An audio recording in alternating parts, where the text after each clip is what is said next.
शहजाद कोट का अंधेरे में डूबे रहना और शहरियों का हर दूसरे गली मोहल्ले में स्ट्रीट क्राइम का शिकार होना अब शहरियों का मुकद्दर बन चुका है। वजह है स्ट्रीट लाइट्स का न होना। और अगर चंद एक लाइट्स में से कोई एक दो सही हालत में हैं तो वो भी किसी भी वक्त ख़राब हो सकते हैं, मगर स्ट्रीट लाइट्स की मद में लाखों करोड़ों रुपए की बजट का भी कोई पता नहीं। शहर में सॼो ऊंधा में ॿुॾल आहे, का बि स्ट्रीट लाइट कोन पई हले। तव्हां बग़ैर रोड था वञो, मुंड में जेको आहियूं फर्स्ट क्लास हूंदो हुयो ऐं उन में ॿाहिरि जेको आहे सो राति जो 10-11 खां पोइ रांदि ॾाढो थींदा, ॾाढी रोशनाई हूंदी हुई।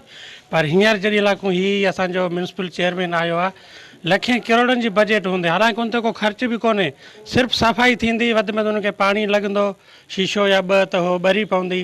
पर असांजो जेको आहे सो चेयरमैन ऐं म्यूनिसिपल अमलो उहो करण लाइ बि तयारु कोन्हे, जंहिंजे करे राति जो ऊंदाही जो ॾोहारी माण्हू फ़ाइदो वठंदे हर आम वेंदड़ खे माण्हू खे जेको आहे सो फोरनि था। तव्हां ॾिसो न अॼुकल्ह जेके स्ट्रीट क्राइम वधनि था असांजा, उहे सभु इहे स्ट्रीट में घिटियुनि में रोडनि ते ऊंदहि जे सबबु बि थियनि था। राति जे टाइम को हर माण्हू गैर महफ़ूज़ आहे, कोई माण्हू शहर मां का शइ वठी वञण त छा, पर घर खां निकिरंदे ख़ौफ़ थो करे, त रुॻो ऊंदहि आहे। हाणे हर महीने हिन जा बजट बि अचे थी, हिन जा बिल बि कढनि था त बाबा असां लाइट्स जेके आहिनि उहे क्लीनिंग था करनि। क्लीनिंग थींदी आहे 15-15 ॾींहं 20-20 ॾींहं, छो जो तव्हां ॾिसो था त न असांखे रोड सही आहिनि, न छा आहिनि, मिटी ऐं गंदगी जी वजह सां सभु जेके लाइटूं आहिनि मथां मिटी में डस्ट में कवर थी वियूं आहिनि, त हिन जी हर महीने प्रॉपर क्लीनिंग थी। ऐं काफ़ी हद ताईं लाइटूं ख़राबु आहिनि। असां गवर्नमेंट खां फुल फोर इहो मुतालबो था कयूं त बाबा जेके लाइट्स ख़राबु आहिनि, अगरि तव्हां कतार में ॾिसंदव त 5 लाइट आहिनि त उन मां 3 या 2 त ख़राबु आहिनि ई आहिनि, जंहिंजे करे पोइ राति जो थो थिए त जेके क्रिमिनल माण्हू आहिनि उहे निकिरनि था।